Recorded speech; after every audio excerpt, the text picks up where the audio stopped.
চলে গেলাম পাঞ্জাব শহরের স্বর্ণ মন্দির। স্বর্ণ মন্দির গিয়েছিল অবশ্যই কমেন্টে জানাবেন যাওয়ার পথের ভিডিও।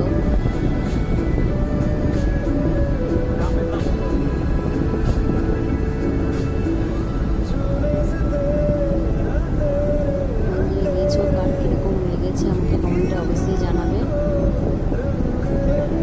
তার কতটা ভালো লেগেছে। এই মন্দিরের যে শান্তিটা আলাদা রকম শান্তি, মনে হয় যেন বাড়ি না ফিরে আসি, ওখানেই যেন সব দিন রয়ে যায়।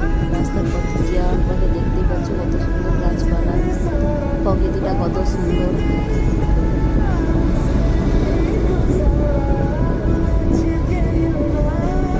আর যারা স্বর্ণ মন্দির যাও না তো অবশ্যই একবার পাঞ্জাব শহরে গেলে অবশ্যই স্বর্ণ মন্দির একবার ঘুরে আসবে।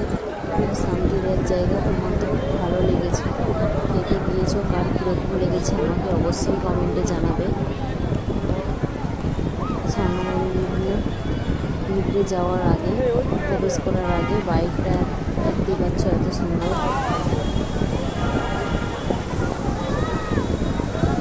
কিন্তু রোদ ছিল, প্রচুর রোদ, প্রচুর গরম ছিল। আমরা বেলা 10টার সময় পৌঁছে গেছিলাম।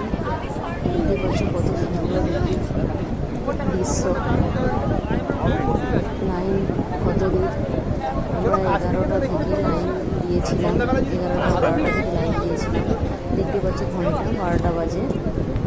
চূড়ার মধ্যে যে ঘড়িটা দেখতে পেয়েছো ওই ঘড়িটা 12টা বাজে। এদিকে তাকাও, হাসো। রাত্রি 10টা বেজে গেল, রাত্রি 10টায় আমরা ভিতরে প্রবেশ করতে পেরেছিলাম।